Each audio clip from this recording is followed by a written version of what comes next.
கிராமப்புற இளைஞர்களுக்கு சர்வதேச தரத்திலான கபடி பயிற்சியை வழங்கும் திட்டத்தை எதிர்காலத்தில் முன்னெடுக்க இருப்பதாக இந்திய வீரர் தர்மராஜ் சேரலாதன் தெரிவித்திருக்கிறார். டெல்லியில் மத்திய விளையாட்டுத்துறை அமைச்சர் விஜய் கோயல் முன்னிலையில் நடைபெற்ற பாராட்டு விழாவில் கலந்து கொண்ட பிறகு புதிய தலைமுறைக்கு அளித்த பேட்டியில் அவர் இதனை தெரிவித்தார். உலகக்கோப்பை வென்று ஒட்டுமொத்த இந்தியாவிற்குமே பெருமை சேர்த்துள்ளது இந்திய கபடி அணி.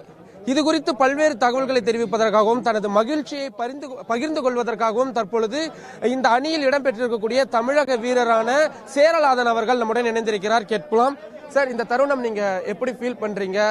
இந்த ஒரு பரிசு கிடைச்சிருக்கு, ஒரு ரெகக்னேஷன் கிடைச்சிருக்கு, நீங்க எப்படி நினைக்கிறீங்க? 2016 வேர்ல்டு கப் இந்தியாவுக்காக ஆடி அது தமிழ்நாட்டில இருந்து பார்ட்டிசிபேட் பண்ணி வின் பண்ணதுக்கு ரொம்ப மகிழ்ச்சியா இருக்கு, சந்தோஷமா இருக்கு.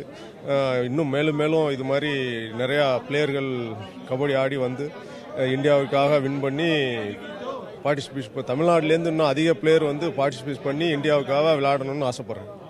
இப்ப நீங்க உங்களுக்கு ஒரு உலக அரங்கிலும் சரி இந்திய அரங்கிலும் சரி ஒரு மிகப்பெரிய ஒரு வரவேற்பு கிடைச்சிருக்கு. இந்திய அளவில் சேரலாதன்னா யாருன்னா எல்லாருக்கும் தெரியுது. ஸோ தமிழ்நாட்டில் இருக்கக்கூடிய உங்களை மாதிரி கஷ்டப்பட்டு இந்த இடத்துக்கு வரணும்னு ஆசைப்படக்கூடிய கபடி பிளேயர்களுக்கு நீங்க என்னென்ன மாதிரியான பயிற்சி கொடுக்கறதா இருக்கீங்க? ஏதாவது திட்டம் உங்களுக்கு எதிர்கால திட்டம் ஏதாவது இருக்கா இப்போதைக்கு? இப்போதைக்கு விளையாண்டுகிட்டு இருக்கிறதுனால இப்போதைக்கு பயிற்சி என்னால் கொடுக்க முடியாது. நான் கபடி விட்ட கண்டிஷன்ல நான் ஊர்ல உள்ள கிராமங்கள்ல நிறைய பேருக்கு எப்படி வழிமுறைகள்லாம் தெரியாம இருக்காங்க. அவங்களுக்கு நான் என்னால் முடிஞ்ச அளவுக்கு எத்தனை பேர்னாலும் இருந்தாலும் நான் பயிற்சி கொடுத்து அதுக்கான ஊக்கத்தெல்லாம் கொடுத்து விடாமுயற்சி இருந்தால் தான் கண்டிப்பாக ஜெயிக்க முடியும் அப்படிங்கிறதுக்கு உதாரணங்கள்லாம் காட்டி அது நான் முயற்சி பண்ணுவேன்.